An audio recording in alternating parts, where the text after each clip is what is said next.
Hey guys, तो आज हम देखने वाले हैं मैथ फंक्शन के बारे में। Math function in C#. The C# math class has many methods that allow you to perform mathematical tasks on number. तो मैथमेटिक्स के जो टास्क होते हैं, मैथमेटिक्स जो नंबर है, लाइक स्क्वायर रूट है, मैक्सिमम नंबर है, मिनिमम नंबर है, राउंड नंबर है, तो ये क्या है, वो सारे नंबर को फाइंड करने के लिए हम मैथ फंक्शन का यूज करते हैं C# में। ठीक है, तो उसमें से हम फर्स्ट देखने वाले हैं यहाँ पे अभी मेन फंक्शन, मैक्स फंक्शन। मतलब मैथ में ये फंक्शन क्या करता है, मैक्सिमम वैल्यू, जो हाईएस्ट वैल्यू है उसको फाइंड करने के लिए होता है। फॉर एग्जांपल हम लेने वाले हैं x एंड y, x की वैल्यू ली मैंने 5 और y की ली 10। तो अब ये मैक्स फंक्शन जो है वो क्या फाइंड करेगा हमारे, कि ये दोनों में से कौन सी वैल्यू हाईएस्ट है। ऑब्वियसली y की वैल्यू क्या है, सबसे हाईएस्ट है। तो इस स्टेप की वैल्यू को फाइंड करने के लिए हम मैथ फंक्शन का यूज करते हैं C# के अंदर।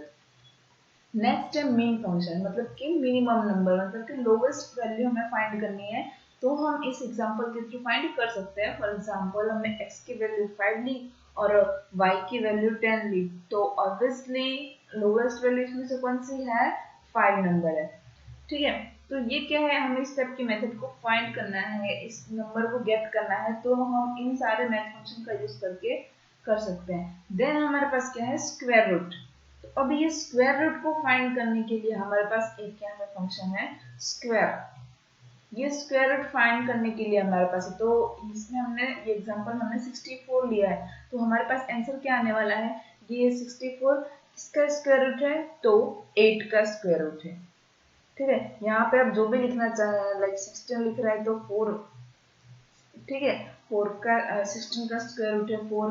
तो इस तरीके से आप स्क्वायर रूट अगर आपको फाइंड करना है तो आप math.square से आप फाइंड कर सकते हो।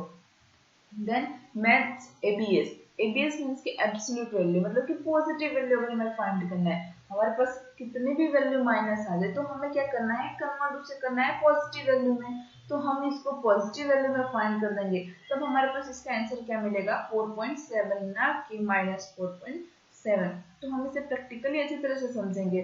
ठीक है, ये अभी थियोरिकल पार्ट है जिनको हमें समझना बहुत जरूरी है कि कौन कौन से मैथ फंक्शन आने वाले हैं, उसके बाद हम प्रैक्टिकल में इसे अच्छी तरह से डिस्कस करेंगे। देन है मैथ डॉट राउंड। अब ये राउंड क्या करते हैं, round number to the nearest whole number. अब मान लीजिए यहाँ पे एग्जांपल में दिया है 9.99, तो हम जब इसको रन करेंगे तो हमारे पास एग्जांपल क्या आएगा, 10, क्योंकि इसकी सबसे नियरेस्ट वैल्यू कौन सी है, 10। ठीक है, हमने लिखा 11.99, तो अब उसके बाद क्या आएगा, 11 के बाद क्या आता है, 12, तो 12 वैल्यू आपको गेट करके देगा। ठीक है, तो इस तरीके से क्या है, सारे के सारे मैथ फंक्शन का हम यूज करते हैं अपने C# प्रोग्राम में, .NET के प्रोग्राम में। तो चलिए इसे हम प्रैक्टिकली समझते हैं और इन सभी का आउटपुट गेट करके देखते हैं। चलिए हम आ गए अपने टेक्स्ट एडिटर पे, और फर्स्ट जो हम देखने वाले हैं वो मिनिमम नंबर मतलब मैक्सिमम नंबर पहले देखते हैं कि हम मैक्सिमम नंबर अगर हमें फाइंड करना है तो हम कैसे कर सकते हैं।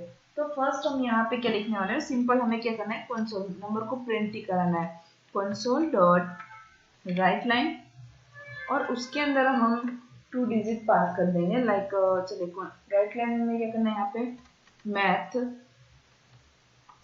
Dot maths. यहाँ पे देखिए ये इतने सारे यहाँ पे ऑप्शन में जो आ रहे हैं वो सभी के सभी क्या है, यहाँ पे मैथ के फंक्शन हैं जिनका हम यहाँ पे यूज करने वाले हैं। तो फर्स्ट हम कौन सा यूज करने वाले हैं, मैक्स फंक्शन। अब ये क्या करेगा, हमें मैक्सिमम नंबर गेट करके दे देगा। अब हम यहाँ पे इसके पास दो वैल्यू रखेंगे, 5 और 10। मान लीजिए 5 जो है वो x की वैल्यू है और y जो है उसकी 10। उसके बाद हमें क्या करना है, सिंपल से यहाँ पे सेमीकोलन कर देना।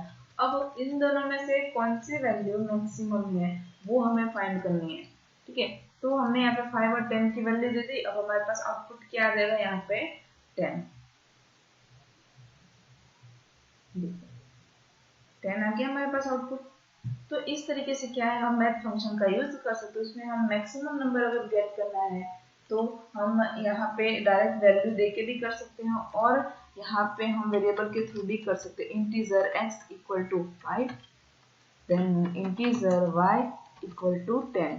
उसके बाद हमें क्या करना है, यहाँ पे x और y की वैल्यू यहाँ पे हमें सिंपली दे देना है, x एंड y। ठीक है, तो अब हम फिर से इसको डिबग करके देख लेते हैं। सिंपल। तो हमें आंसर क्या मिलने वाला है, सेम ही मिलने वाला है, कुछ अलग इसमें नहीं मिलने वाला।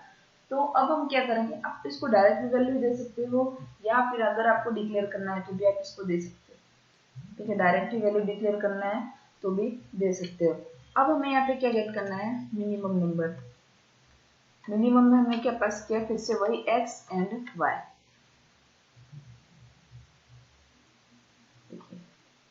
ये क्या वही क्या वही हमने यूज किया, कुछ नहीं, यहाँ पे हमने एक पैरेंथेसिस ब्रेक कर दिया है। ओके, तो अब इन दोनों में से मिनिमम वैल्यू क्या है, मिनिमम मीन्स के सबसे छोटी वाली है उसकी स्मॉलेस्ट।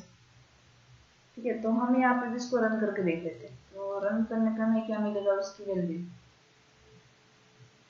5। ये हमारे पास आउटपुट आ गया 5। तो इस तरीके से हम क्या है, मिनिमम नंबर को अगर गेट करना है तो हम math.min का यूज करके कर सकते हैं। देन हमारे पास क्या है कि स्क्वायर रूट कैसे हमें फाइंड करना है। तो हम यहाँ पे सिंपल क्या करेंगे, सबसे पहले स्क्वायर रूट लिख देंगे, SQU स्क्वायर रूट। देन वहां पर मैं लिख दिया कोई भी वैल्यू हमें पास कर देना है। अभी हमारे पास x और y का काम नहीं है, तो हम क्या करेंगे, SQRT, देन यहाँ पे x से दे देंगे। इन दोनों में से अब स्क्वायर रूट निकालना है। 5 का हम देख लेते हैं कि 5 की स्क्वायर रूट क्या है। ठीक है, देखिए स्क्वायर रूट अगर हमें फाइंड करना है तो हम इस तरीके से कर सकते हैं। ये देखिए हमने यहाँ पे किया तो 2 समथिंग आया।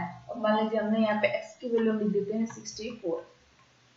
ठीक है, अब हम यहाँ पे गेट करेंगे तो हमें अच्छी सी वैल्यू मिल जाने वाली है, क्योंकि हमें पता है 64 की स्क्वायर रूट क्या है, 8।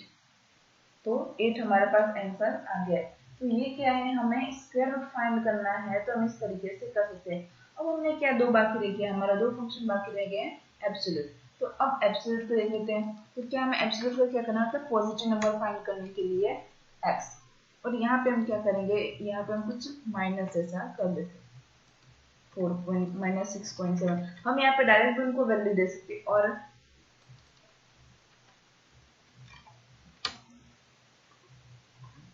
ठीक है, देखिए चलिए हम यहाँ पे ना चेंज करके डायरेक्ट हम उनको वैल्यू दे के देखते हैं।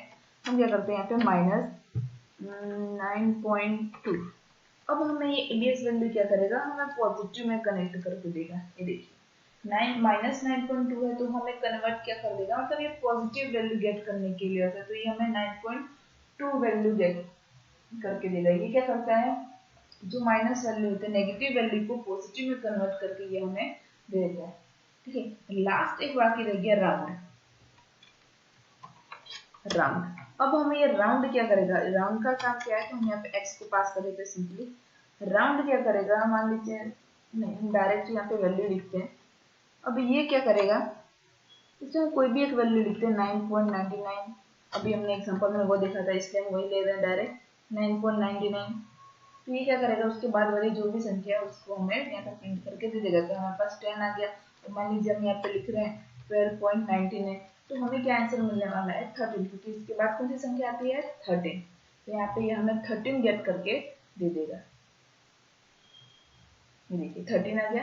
तो इस तरीके से क्या है, हम सारे मैथ फंक्शन का यूज कर सकते हैं अपने हिसाब से। हमें जैसा भी मैथ फंक्शन में चाहिए वो हम यहाँ पे कर सकते हैं। मान लीजिए हमें मिनिमम नंबर चाहिए, मैक्सिमम चाहिए, स्क्वायर रूट वैल्यू चाहिए, स्क्वायर रूट फाइंड करना है, या हमें नेगेटिव वैल्यू से पॉजिटिव वैल्यू में कन्वर्ट करना है तो भी कर सकते हैं। देन अगर राउंड वैल्यू है हमारे पास, मतलब वो कोई भी पॉइंट वाली वैल्यू है हमारे पास, उसको हमें कन्वर्ट करना है इंटीजर में, तो हम कन्वर्ट कर सकते हैं। ठीक है, तो इस तरीके से क्या है, हम मैथ फंक्शन का यूज कर सकते हैं। तो आई होप आपको क्लियर हो जाएगा। तो मिलते हैं नेक्स्ट ट्यूटोरियल में। Thanks for watching.